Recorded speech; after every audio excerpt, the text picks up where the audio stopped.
Bonjour à tous. Aujourd'hui, on va configurer l'authentification dans un serveur et avec HTTP. C'est-à-dire que pour voir le site web, il faudra s'authentifier. Et pour ce faire, on va d'abord aller dans le répertoire slash etc slash http slash conf.d et on vient ici. Si on fait ici, on a certains fichiers qu'on avait créés ici. Dakar.com pour le site Dakar.com et Dakar.conf pour le site Dakar.net. Ce qu'on fait ici maintenant, c'est de créer un fichier. Je vais appeler BIM, je vais appeler Dakar, Dakarconf.com. Bon, .conf, parce que c'est un fichier de configuration. Dakarconf, Dakarnet, c'est-à-dire que c'est pour le site Dakar.net. Je vais l'ouvrir.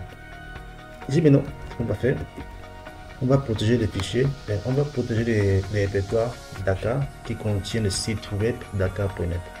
On va créer ici directory. C'est dans /var /w /Dakar. Comme ça, c'est les répertoires là se trouvent. C'est les répertoires qui gardent le site web Dakar.net. Si maintenant, qu'est-ce qu'on va mettre? On va dire auth type, le type d'authentification. C'est un type basique. On va aussi définir aussi les noms. Fname. On va mettre ici basic authentification. C'est juste un nom. Ici maintenant, on va définir les fichiers qui contiennent les utilisateurs qui ont accès au site web. Donc c'est auth user file. C'est dans /etc /httpd /conf /ce point http password. C'est les fichiers qui contiennent tous les utilisateurs. http password. Ici maintenant, il faut définir comment on peut se connecter. Qui seront autorisés au serveur. Donc, c'est-à-dire au site web. On va require tout simplement ceux qui seront authentifiés. Valid user. C'est tout. Ici maintenant, on peut fermer la protection du dossier. Et c'est bon. C'est-à-dire le type d'authentification, les noms, les dossiers qui contiennent tous les utilisateurs, et les types et ceux qui seront acceptés au serveur. C'est tout. On peut maintenant enregistrer ça. Ce qui reste faire maintenant, c'est de créer un utilisateur. On fait http password -c. On a dit que c'est dans etc httpd conf cht password et je vais l'appeler Fedora. C'est juste bon, pas Fedora, je vais l'appeler Rocky. C'est utilisateur appelé Rocky.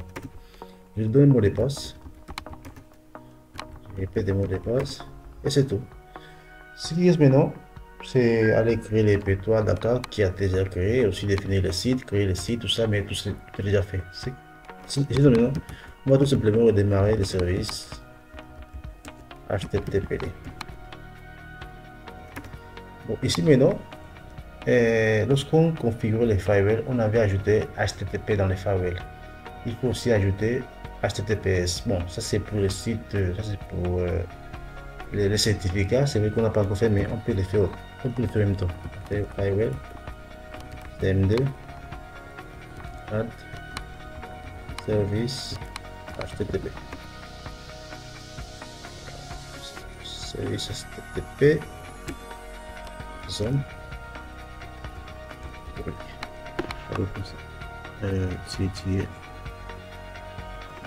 Add service HTTP, oui, zone publique permanente.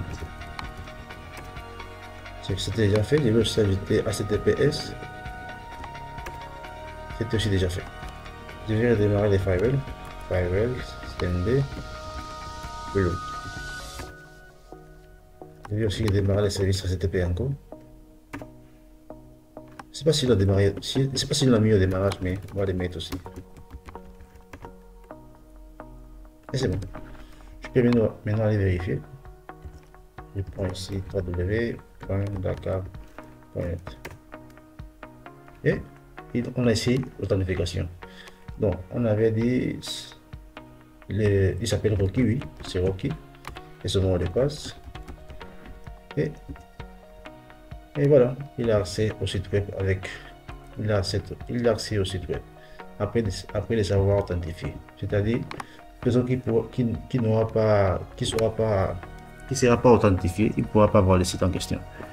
Donc, c'est comme ça qu'on fait pour configurer l'authentification dans un site web. Donc, on se donne rendez-vous dans la prochaine vidéo.